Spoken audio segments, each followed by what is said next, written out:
Hello and welcome to Good Evening Britain, a Force for Good's weekly show coming to you live from our studios here in the heart of the great British city of Glasgow with me, your host, Alistair McConnachie. We are broadcasting on all our digital platforms throughout the United Kingdom and across the world, and we're bringing you quality pro-UK comment and analysis every Wednesday from 7 until 8 p.m.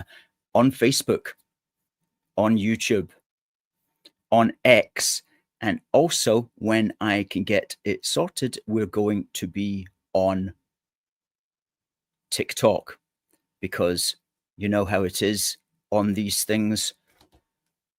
You press the wrong button and it doesn't work anymore. So this is perfectly live, folks.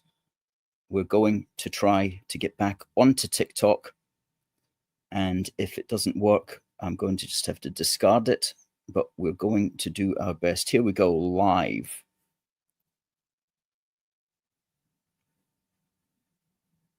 Put it back up and fire it on again. Go live.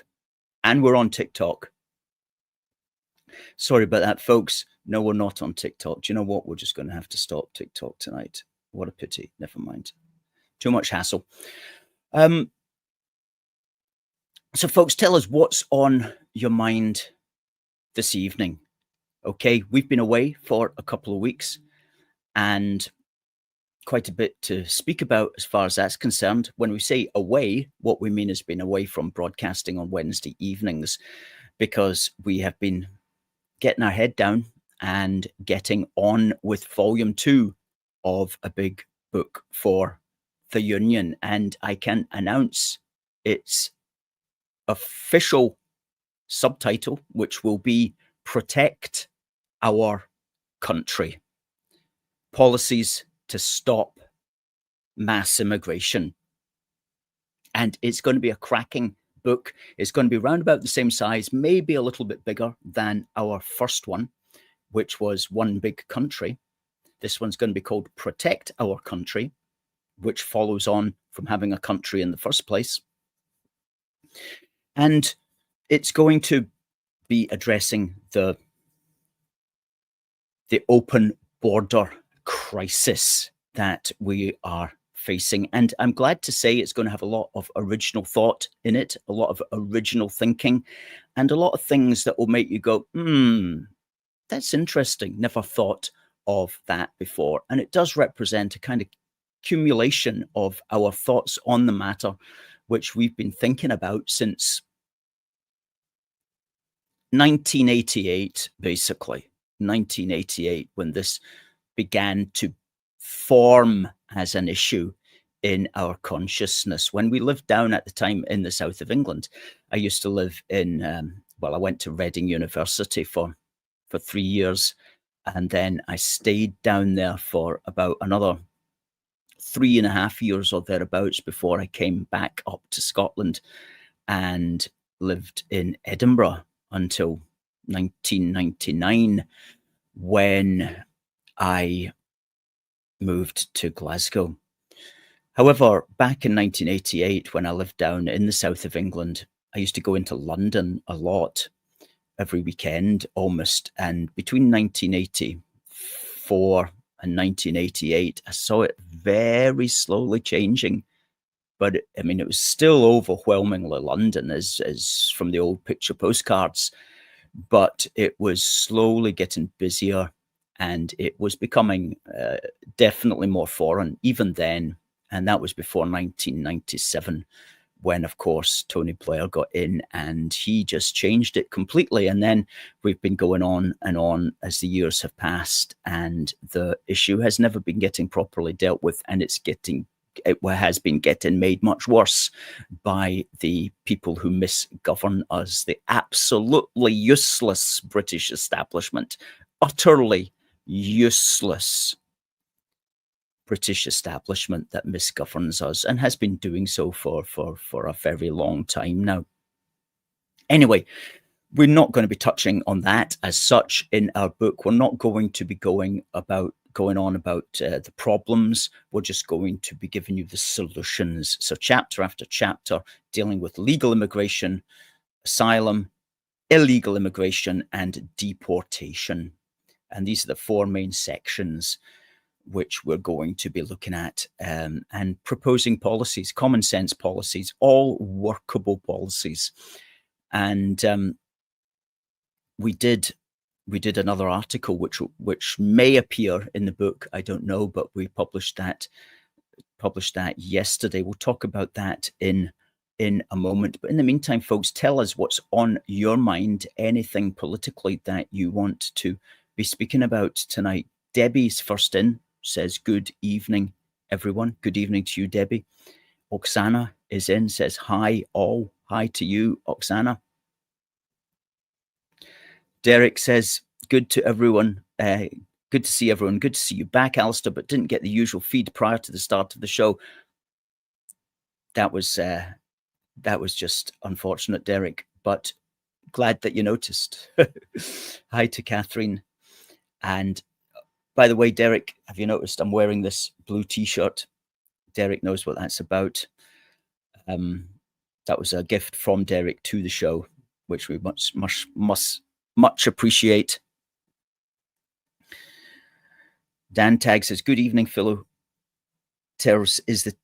Are the T-bombs ready? And that's in relation to the Prevent organization, which says that people who are concerned about the cultural history of Britain and the continuation of Britain in a cultural, social, and historic sense, blah, blah, blah, are the big T words. And they do that because they have to find people who are not the usual T's in order to arrest them, so they can say that they're equal opportunity policing. So they arrest a whole load of people who are genuine big T's. I can't say the word on these platforms. And then they arrest all the little people who just read history books, and they lump them all in, and they say, well, we're equal opportunity policing because look at all the white people over there that we arrested for cultural T-ism. Terrible, terrible stuff. Nonsense, really. Christopher says, London got more and more foreign and spoilt in the 1980s, a total disaster imposed by the useless political classes. Absolutely. Budgie says, politicians are just managers. They rule, control, and decide nothing. Well, that then means who is in charge, Budgie, if not the politicians. Alan says, good evening, everyone.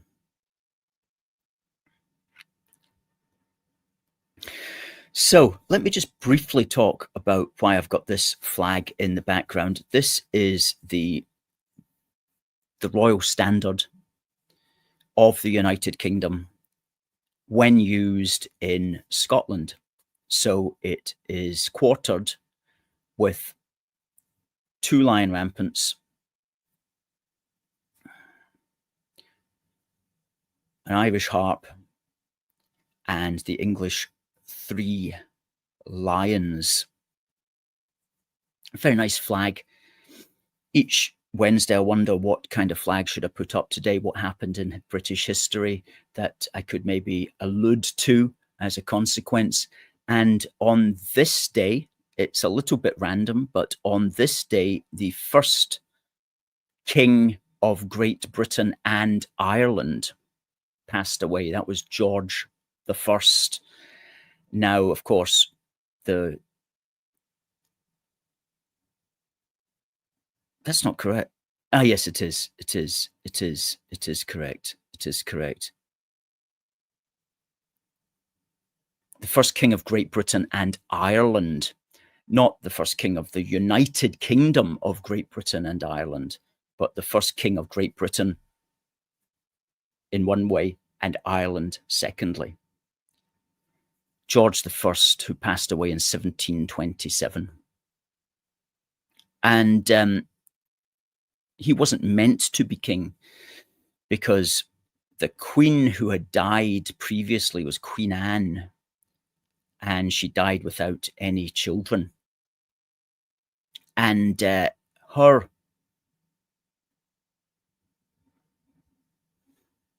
relation, Sophia, was going to become the new queen, but Sophia died before Queen Anne. And so when Queen Anne died, it had to pass to Sophia's son, who was George I, who was a German. And nevertheless, he did quite a bit for Britain, and the historian Lucy Worsley, who does occasional programs, has said that he set Britain on the path to becoming truly great. And so he was a kind of new broom, as it were. He was a new king from abroad as well, but a direct descendant of Queen Anne. In fact, the great, I'm not going to attempt it, but he was directly related back to James VII. And he is remembered in Britain, especially in the Painted Hall in Greenwich. And I just want to put up a picture here that will go through the Painted Hall. If you haven't been in it, if you're a British patriot and if you're down in London and you want to get away from the madding crowd, go here. Now that sits down on the Thames. You can get a Thames boat, one of these Thames runners or whatever they call them. Jump on one at Westminster at the Houses of Parliament. It will take you down to an official stop, which is here outside what's called the Royal Naval College in Greenwich. And if you go into the building on the right-hand side there, you go up steps and you go into what's called the Painted Hall. And the Painted Hall is this tribute to the British Union, tribute to Britain, tribute to the British monarchy, especially the Hanoverians. It's astonishing, and it easily rivals the Sistine Chapel. I've got one or two pictures here that will show you. Now, so that's you standing in the lower main hall, which has got a massive ceiling, which I'll show you in a minute. But then you can go up those steps, and that big picture at the back there. Let's move to the next picture. That's a close-up of it, and that's George I sitting there in the middle of the steps in a kind of blue tunic with a wee boy beside him, and that's his extended family around him. And the Latin words up there at the top, which I'm not going to attempt to pronounce, but it translates as, quote, "Now a new generation descends from heaven." And Wikipedia tells us that it's used to, quote, "represent the arrival of a new divinely ordained era, or the beginning of a new cycle." And so that must be what was felt by the great and the good, that this coming of George I, the first Hanoverian king, was a new beginning for Britain, a new cycle beginning. And in many ways, it certainly was that, for better or for worse. Let's look at the next picture. That's like just taking a step back. So that's called the upper main hall. Now, that's the ceiling, a sideways shot of the ceiling of the lower main hall. And there's an awful lot going on there, and you'd need to be looking at it for ages. But bang slap in the middle is William and Mary, the famous king and queen of the Glorious Revolution. And on both sides there are two big battleships, which we can imagine one of them perhaps, just two big battleships anyway, to represent Britain's command of the seas, which was beginning at that time. And this was painted, I should say, between, it was finished in 1727 I'm going to say, let me just check. Yeah, the whole thing was painted between 1708 and 1727 by Sir James Thornhill, who made some job of it, I have to say. Now, just take the pictures off for the moment. And I was there, I think it was maybe 2018, between 2016 and 2019, the whole thing was being renovated, and they were renovating the ceiling. And so there's scaffolding up, and because they were like cleaning all the paint work and so on. And so you could go up the scaffolding and you could actually stand and you could literally touch the ceiling, which you weren't meant to do. But I did touch William and Mary just for old time's sake.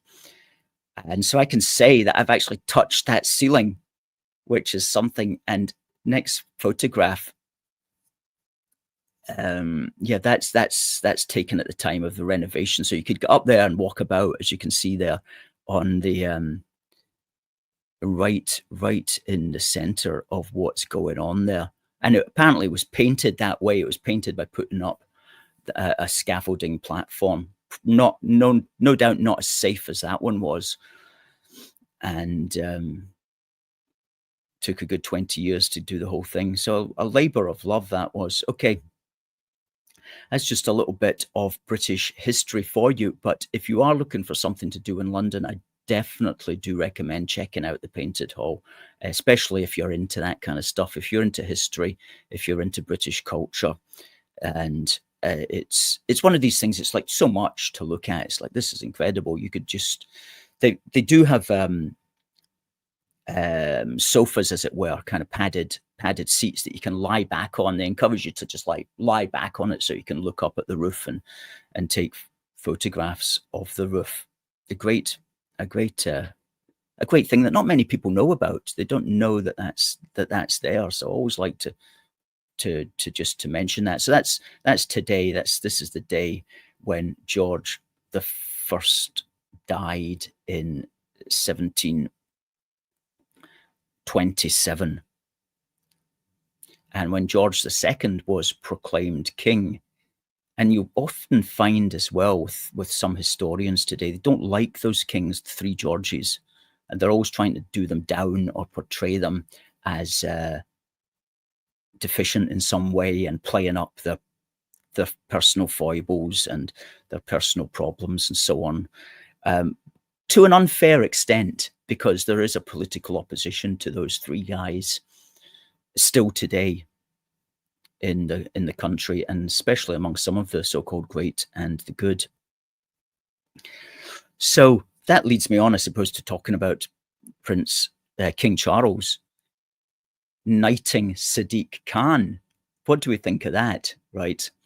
I would say that you just have to kind of grin and bear it, because that wasn't Prince Charles's idea. Okay, Prince Charles doesn't get to decide who gets all these MBEs and OBEs and CBEs and sirs and damehoods and all that kind of stuff. It's not up to him. He just gets presented with a list by the ruling political elite of the day. And I don't know if he has the opportunity to say, no way, I'm not doing that. I'm not giving him a knighthood. I would very much doubt it.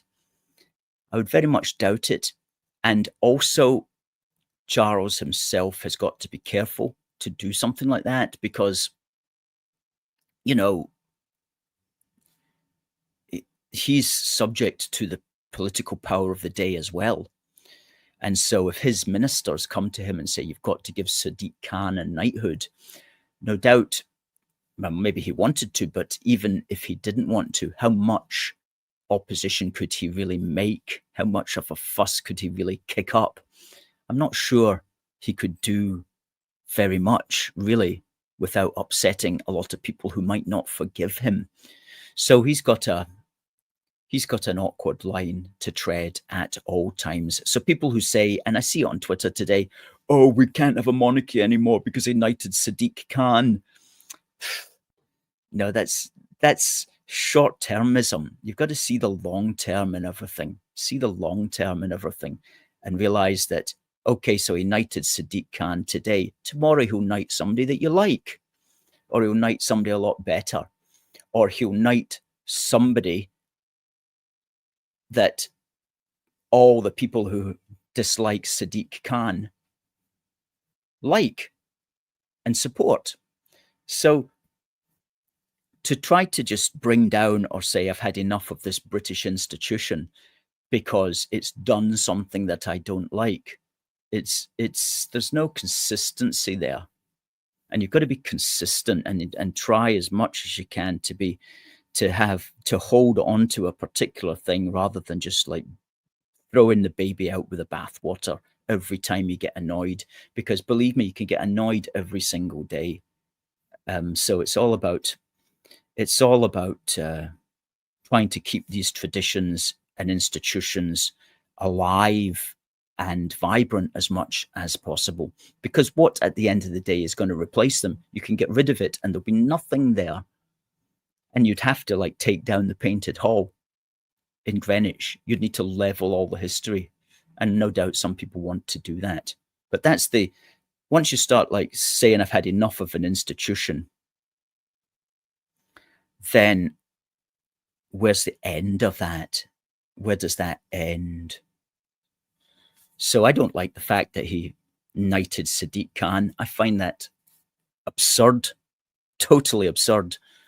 But I'm not going to say, oh, we have to destroy the precious British tradition, which is the monarchy, as a consequence of Sadiq Khan being knighted. Should Sadiq Khan being knighted be the person that brings down the British monarchy?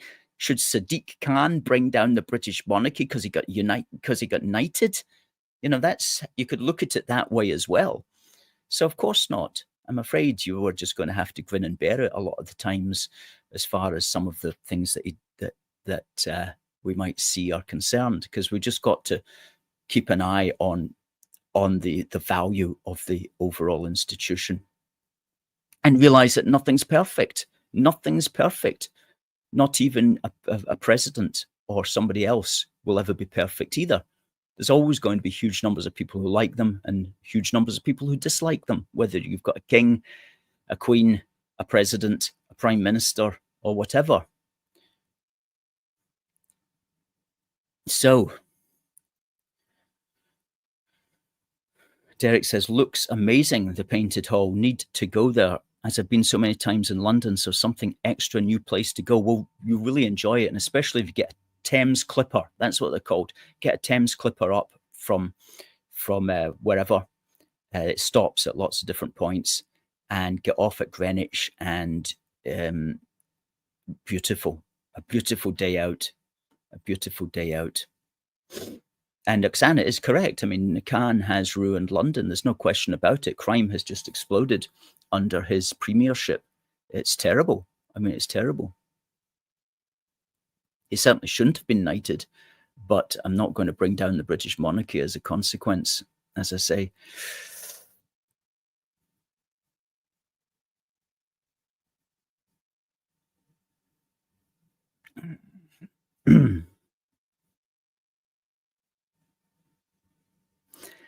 Well, yeah, Dan Tag says, knights of old makes them look overworked and underpaid. If you get a knighthood these days, you get it by failing on every level. So it seems people fail upwards. Yes, the idea, as Christopher says, is the king is above all these political considerations. That is at the heart of monarchy. And that's what we should be abolishing, the mayoralty. I'm up for that. I mean, that's not an institution of any great length of time, is it? I mean, when did that begin? That would be under Tony Blair. I think he devolved London, Wales, Scotland, and possibly Northern Ireland. No, Northern Ireland had been kind of semi-devolved before then. He certainly devolved London around about the same time as he devolved Scotland and Wales. Hey there, Cat. Hope you're well. So let's talk about some of the material that we've been writing for our book. Yesterday,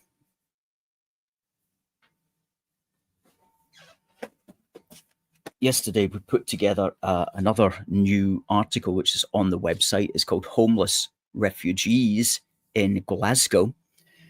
And we've been told heavily that there's a lot of refugees in Glasgow and there's a lot of homeless people in Glasgow.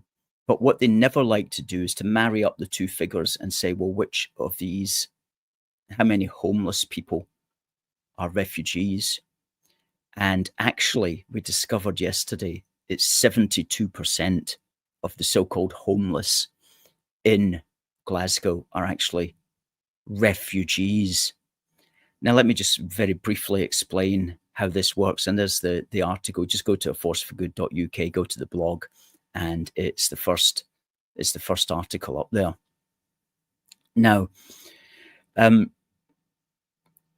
if you come across on the boat to Dover, you are an asylum seeker. You get put into a hotel, and that hotel is paid for by the Home Office, which is to say it's paid for by the wider British taxpayer. And your case will go through the system, and it might take months, might take years. But if you get given, if your claim is accepted, you get given refugee status. So there is a difference between an asylum seeker and a refugee. A refugee is somebody who has been given asylum status, given refugee status, given leave to remain. So what happens then if you're in your hotel? Well, the government says you've got 8 weeks to find accommodation in society. Well, if you're a man who's come across on the boat, you barely speak English, you're culturally incompatible, and you've got no skills, I should imagine it's kind of difficult actually finding accommodation. I mean, it's pretty difficult finding accommodation if you're an English-speaking, naturalized British citizen. You know, it's very difficult with the price of rent these days. So these unemployable, largely asylum refugees now, they go into a big city and they've got to find somewhere to stay. It's absurd to put them in that situation, really, when you think about it. However, don't feel too sorry for them. They do have a massive number of NGOs and charities who are all watching their case and trying to get them social housing with various councils throughout the country. So if you rock up in Glasgow, for example, you'll be able to speak to the Refugee Council. You'll be able to get, you'll be automatically funneled into all of these charities and NGOs that will be fighting for your case, trying to get you accommodation. And in that effort, you are competing with the natural born indigenous British people for accommodation, which is, which is finite. There's only so many flats and houses to go around. Now, bear in mind that these refugees are not going to be finding accommodation in the private sector. I mean, they're unemployed. Many of them are unemployable, and they don't have jobs, and they probably don't have a bank account, and so on and so forth. So they're not going to get into the private sector, are they? So they have to be getting something in the social housing public sector. Now, if they turn up at Glasgow City Council has an obligation, a legal obligation, to house people who are officially homeless before they house you who may be living with your parents, or before they house a girl that's got several children and she's living in overcrowded accommodation. They have an obligation to give any available accommodation to the person who literally does not have a roof over their head.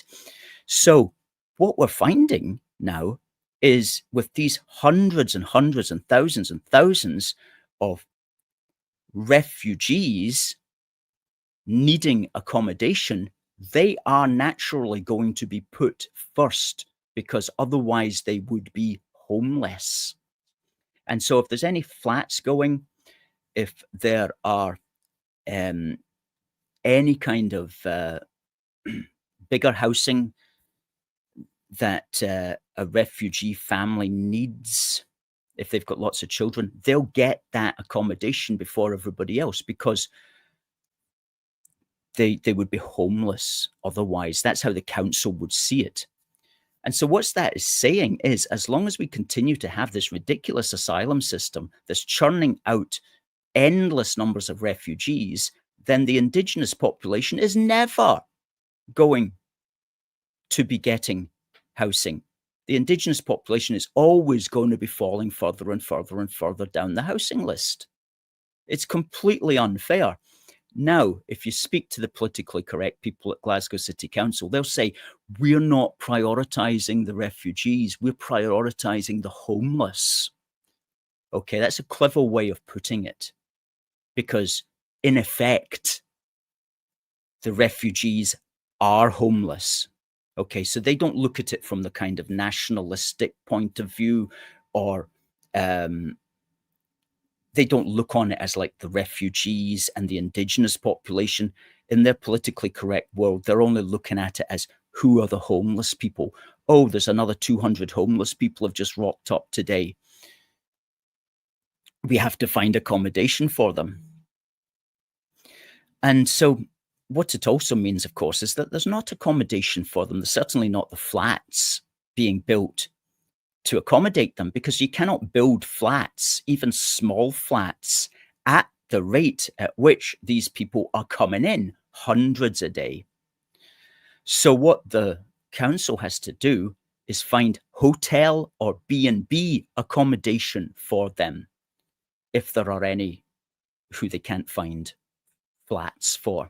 And that's a lot of people. And that's 72% of the people identifying or presenting as homeless.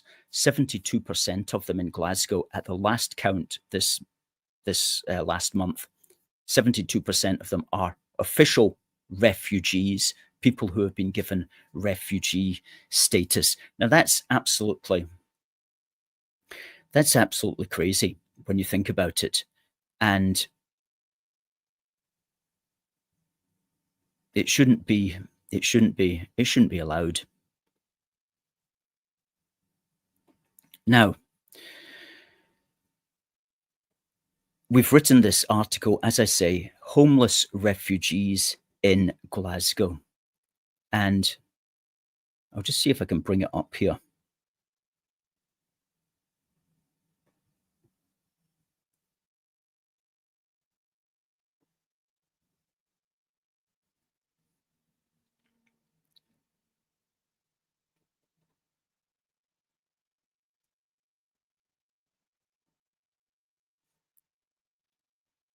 So yeah, here it is.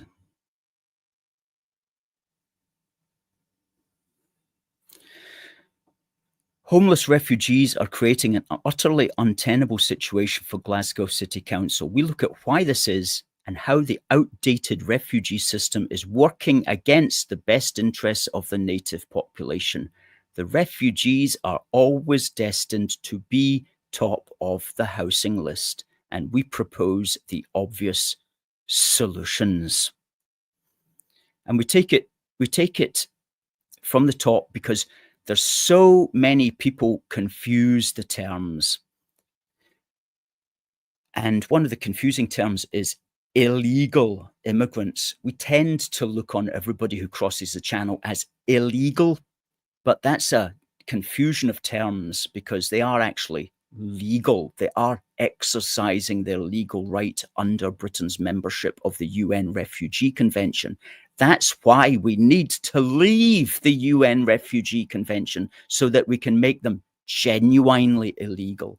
But so long as we remain part of the UN Refugee Convention, then these immigrants are to be considered, to all intents and purposes, by every single lawyer and court and politician in Britain. They have to be considered legal asylum seekers.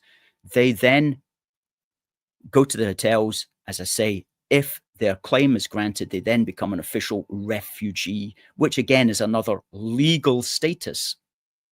And we would argue that there should be very, very, very, very, very few people ever getting to the refugee status, because most of them should be turned away. But we don't turn them away because it's extremely difficult to turn them away so long as we are members of the UN Refugee Convention. But if we come out of the UN Refugee Convention, then we will be free to criminalize the channel traffic.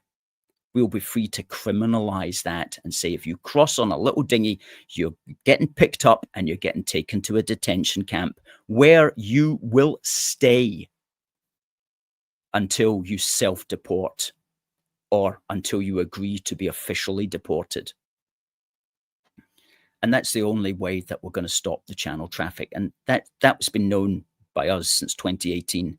But it's time now to make that better known. And we explain here how a refugee must find their own accommodation, and how that is, of course, very, very difficult for somebody that speaks no English and doesn't have a job or a bank account. In fact, it's an absurd thing to ask somebody to do. So they end up living at our expense in social housing, destined probably forever to remain there at our expense. We explain how councils will prioritise the homeless over those on the housing list. And then we explain where we got the figures that refugees are over 70% of the homeless in Glasgow. And how we've discovered that they're getting half the new social housing flats in Glasgow as well. And we give chapter and verse here where it's all been said. And we point out that, for example, Glasgow City Council won't address the source of the problem, the never-ending supply of asylum seekers into the UK, who, if their claims are accepted, then turn up in Glasgow as official refugees. And we point out the solution. Firstly, we need to leave the UN Refugee Convention, which requires us to give refugees access to the benefits system on the same terms as British citizens. Once we leave the UN Refugee Convention, we will be free to ensure that refugees are not able to access benefits and social housing, at least not on the same terms as the indigenous British, and that they will be required to pay their own way. And if they cannot, which most of them will not be able to do, then they must go somewhere else, which will accommodate them.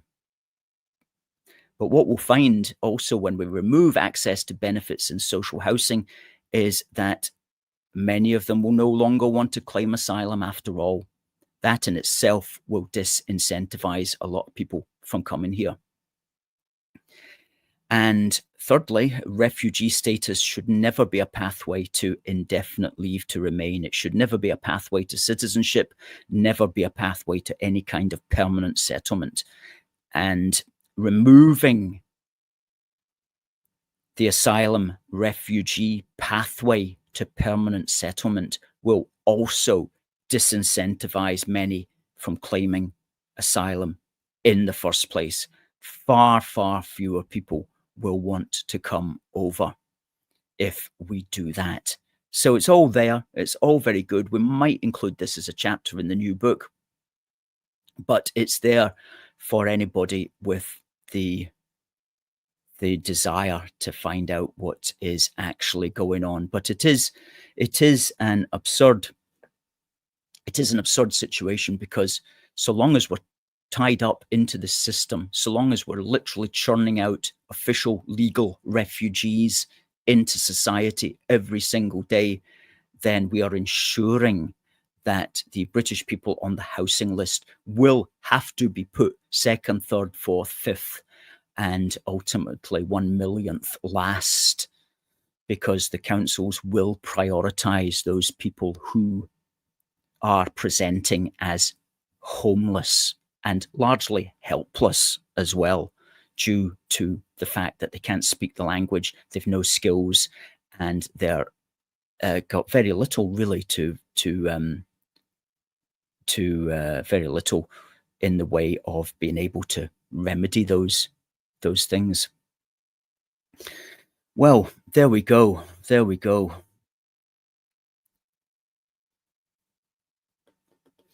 Oksana says loads of them in private housing in England. Well, yes, that must be paid for though by the state. That can't be them paying the going rate for a private rent out of their own pocket, though, can it? I mean, what's your thoughts on that, Oksana? Just because they're in private housing, yeah, that's it, isn't it? Is the state is just paying the private landlords, and yeah, the private landlords are raking it in, and the hotels are raking it in as well. In that article, which I just alluded to there, which I just was reading out, Glasgow hotels are bringing in £45 million from the council to put up these refugees, 45 million in a 12-month period they got from us, Gubbins, the council taxpayers. Loads working in the car washes. Well, that's true, isn't it?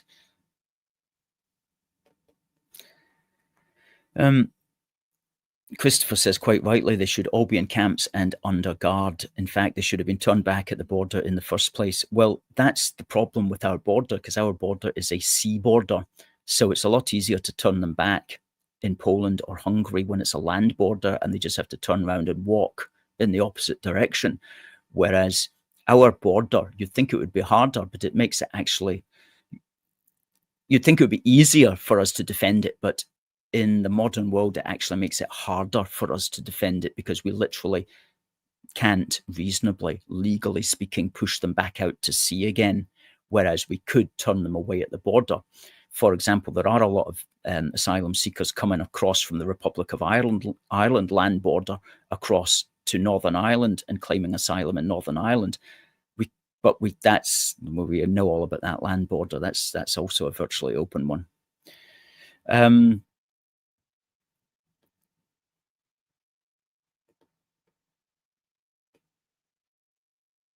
Well, see, this is where, Edwin, I'm totally with you. You can call them criminal illegal immigrants, but the law that we are trying to change does not see them like that. The law sees them as, which they are, legally speaking, legal refugees. Now, criminal illegal immigrants, we could make the people who cross the channel criminal illegals, but we're going to need to leave the UN Refugee Convention to do that. Right now, they're crossing the channel, they are legal. That's the problem. That's the problem. The UN Convention requires us to see them as legal. And that's why we can't deport them, because they're literally legal. It requires us to have to go through their case one by one, follow all the paperwork, do all that carry on, decide whether or not they are genuine refugees, etc., etc. Whereas what we need to do is we need to make them illegal. But right now they are legal. That's the problem. So it is important to get these terms correct. Otherwise, you won't solve the problem. If you think the law looks on them as illegals, right now you're wrong. The law looks on them as legal. And that's the problem. So we have to work from where the law is, and to find out the root of the problem. It's basically illegal people have been given legality by the system. Now, we do have some news which I'll just get to in a moment.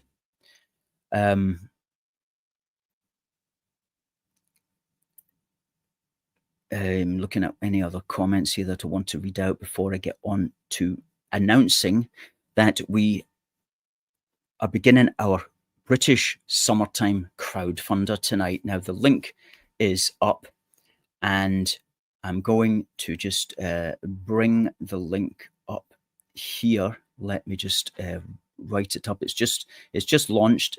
I noticed it launched 15 minutes ago. It's at crowdfunder.co.uk.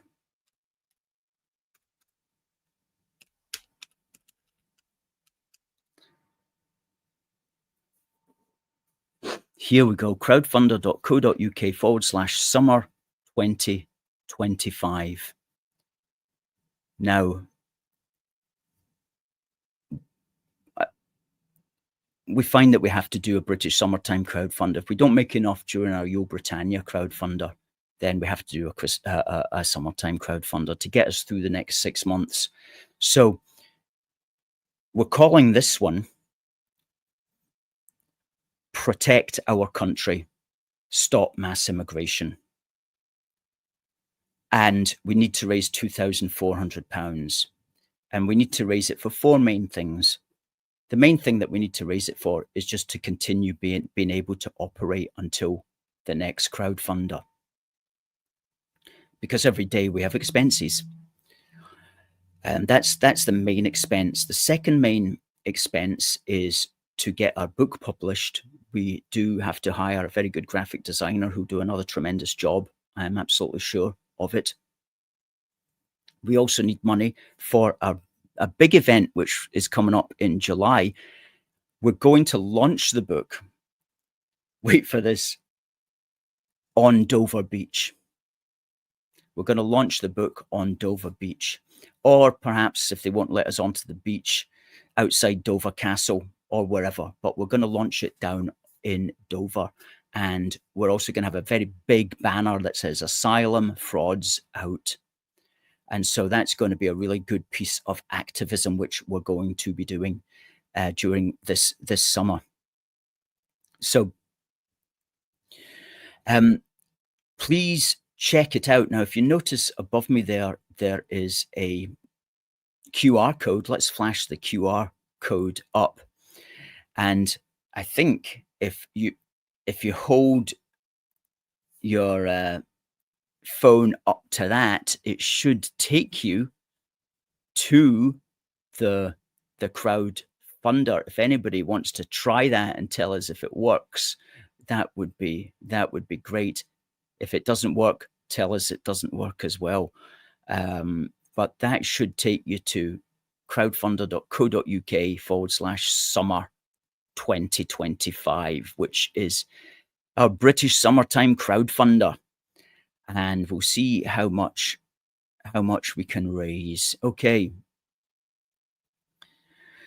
Let's have that banner actually. Let's circulate that banner along the bottom.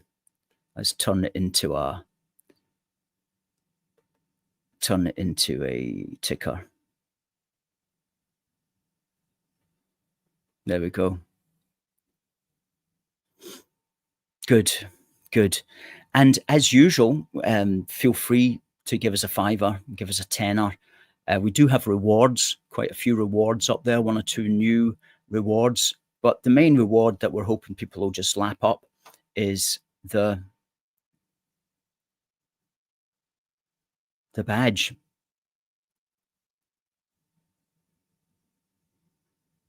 It's normally £6. Costs us about £1.50 to send. But for a straight, I think it's £25, we'll pop in a free badge for you. You don't need to claim any rewards, of course. You can just make a donation of your choice. But if you'd like to, say, make a donation of 25 quid and you'd also like a wee reward, then you can get the badge. You can get a wee book. One of the rewards also is both of these as a combination.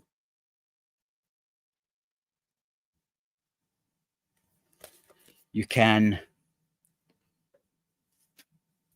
claim a pack of these as a reward if you want, or a pack of these, or also these as a combo.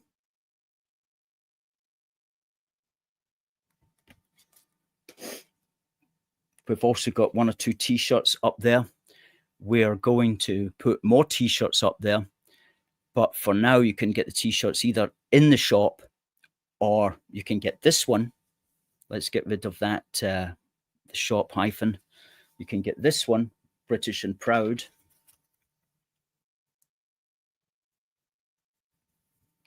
as a reward at the crowdfunder. And we've only got one of these. So when this one's gone, it's gone. This is a small one, and it's 17 inches from underarm to underarm, if that helps your measurement at all. Also got one or two other old favorites up there as well. Please do check it out. It's going to run until the 9th of July. If we do raise the sufficient funds, then we'll take a team of probably 4 of us down to Dover for a day to launch the book.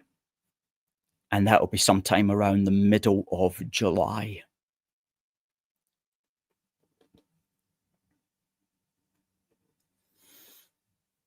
Dan Tag says, don't you think it's crazy you have to do crowdfunders to survive as an advocate for the UK, yet think tanks that sit and sup tea while discussing the breakup of the UK get government funding? Absolutely. Let me tell you, there is no money in trying to save the country, other than, of course, the money that our wonderful supporters do contribute. But as far as big money is concerned, the big money that the NGOs and the charities run on, there's not a single organization in Britain that would get money for that, for saving the country. And it's appalling, and it's why that side wins. We've gone into this before, but they have, since post-war, they've created a system in Britain where the taxpayers pay millions and millions of pounds to NGOs and charities whose sole purpose is to destroy the country. We pay billions to lawyers for legal aid who represent ne'er-do-wells and people who shouldn't be in the country. If you want to have a career in messing up Britain, you'll have a very easy career. And there'll be no shortage of people giving you millions of pounds. But if you want to save the country, then I'm afraid you do need to make other sacrifices, because you simply won't get any of the taxpayers' money that the others get. But a very good point. Sometimes I've wondered that, and I've thought it is pretty crazy, because the amount of money that we try to raise as well is a lot, of course, to our supporters, and we do very much value that. But I mean, we don't ask for very much, really, in the grand scheme of things, and it's certainly not enough to pay anybody a living wage, naturally. But if we can raise 2,400, that should get us through to December. It should cover all the fixed costs and the running costs and the occasional payments that we have to make to various helpers. It should cover it, I calculate anyway, because we've also got a small scheme which is our union supporters, which is our monthly donors, and they're the other main funding stream that we rely upon.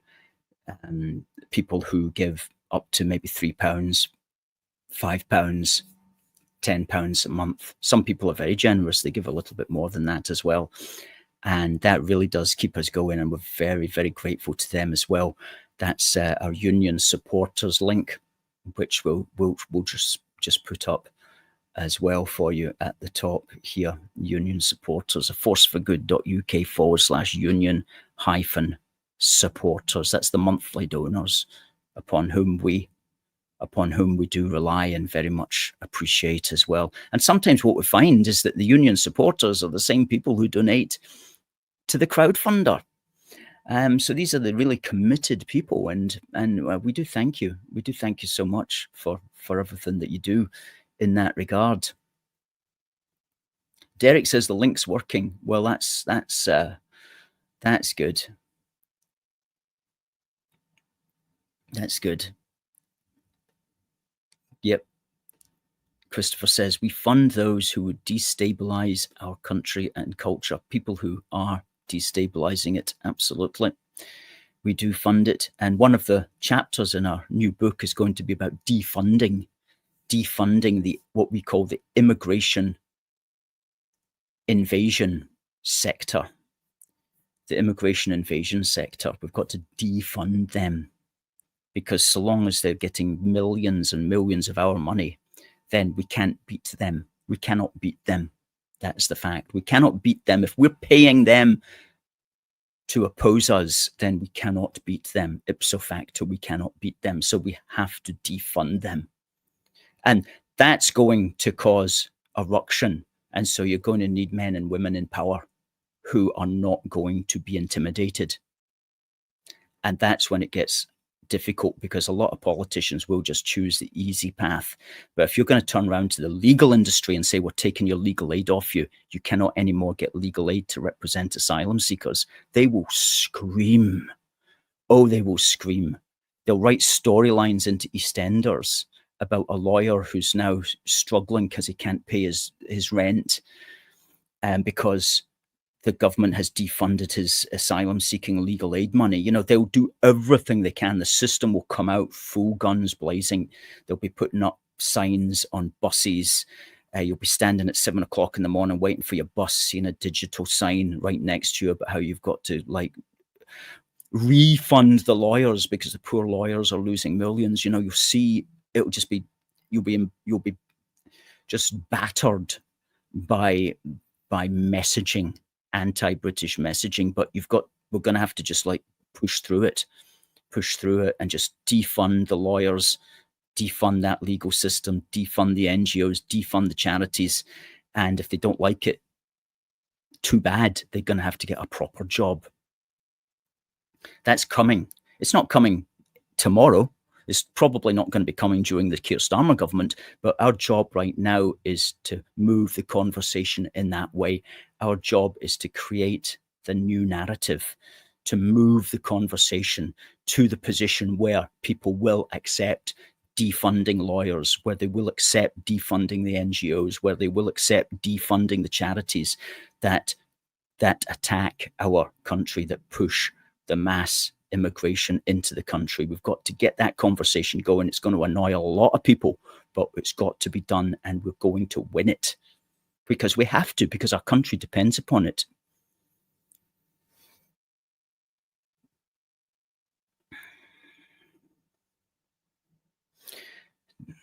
Dan Tag says that he feels for a lot of those who are union supporters, union members rather, where their money is being misused. The union members whose money is being misused to fund wokery rather than protect them when necessary. Well, absolutely. Absolutely. Good. Okay, folks, it's the top of the hour. Let's just remind you of the crowdfunder address. It is crowdfunder.co.uk. The banner is right at the bottom. That's the QR code. Absolutely. That's the QR code. And we'll get let's see if there's been any funds gone in. We're still at zero. Well, we've only been going for 15 minutes, but I'm sure we've got 28 days left, and I'm sure we'll get something go in there. Let me write the thing. It's crowdfunder.co.uk/summer 2025.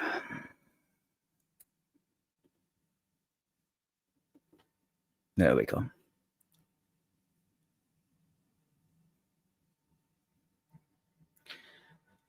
Okay, folks, we'll be back next week, hopefully with more news for you.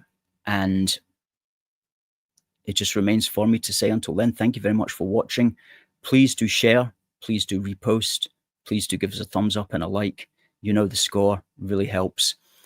And until next week, God bless the United Kingdom and God save the King. See you next time.